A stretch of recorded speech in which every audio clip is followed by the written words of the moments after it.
Hello, friends and family. Welcome back. We're continuing to work through Ernest from Earth, and we are on Chapter 8.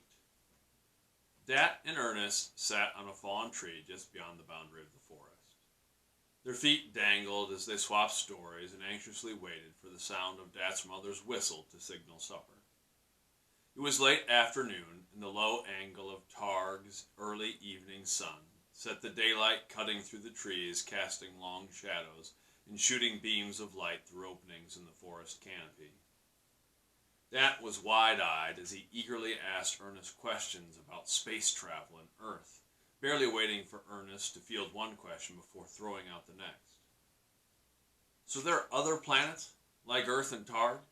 Dat continued. Planets with plants and animals and people?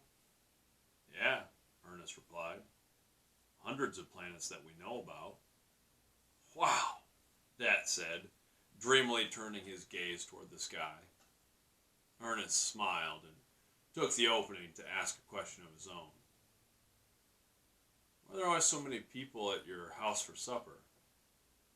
Well, Mom always says that her and Dad have a lot of love left to give, Dat replied. Ernest didn't understand, and he looked at Dat quizzically. Dad explained further. See, my mom and Dad wanted to have lots of kids, but they had a hard time getting pregnant. Doctors told my mom she probably wouldn't be able to have children, but she eventually got pregnant with me. It was a difficult pregnancy, and there were complications when I was born, but I made it. I don't know all the details, but I guessed after the problems with the delivery, Mom really wasn't able to have any more kids.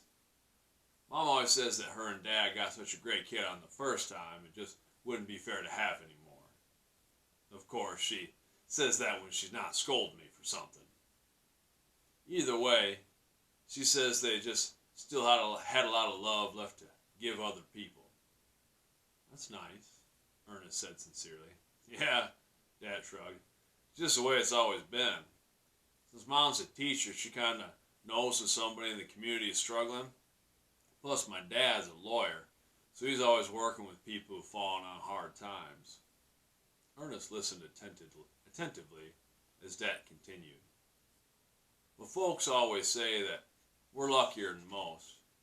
My mom doesn't make a lot of money teaching, and Dad does a lot of work for free, but they've got jobs and some property of their own.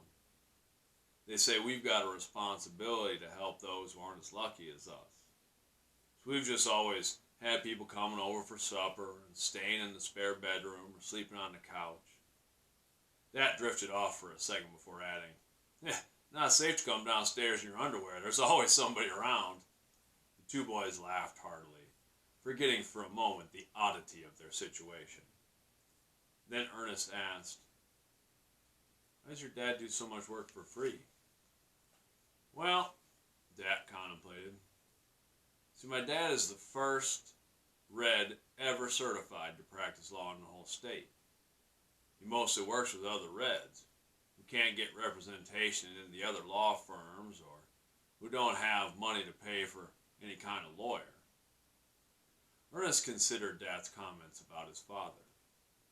He also recalled Dat's earlier statement about choosing to be Red. Ernest had a striking realization. It became clear that not all citizens on Targ possessed the red skin of his companion, and he surmised that having red skin came with challenges. An ache formed in the pit of Ernest's stomach as he reflected upon the history of Earth. Ernest opened his mouth to ask another question, but his train of thought was derailed by a distant whistling sound that echoed through the trees. That's my mom, Dat exclaimed, hopping down to the ground. We better go. Ernest jumped down from the tree and stood, frozen, afraid of the unknown world he was about to enter. Dad had already started running through the woods, and he stopped when he realized Ernest was not following. Come on, Dad encouraged, waving Ernest to join him. I would like to further object to this course of action, Otis announced. Ernest looked at the black bracelet from which the declaration emanated. He adjusted the wristband and examined the red covering that coated his hands. Ernest brought a finger to his ear, checked the position of the universal translator, and looked up at Dad, who was standing about 40 meters away waiting. Ernest let out a deep breath and said, "Objection noted," before running to follow Dad. That is Chapter 8. Till next time, much love.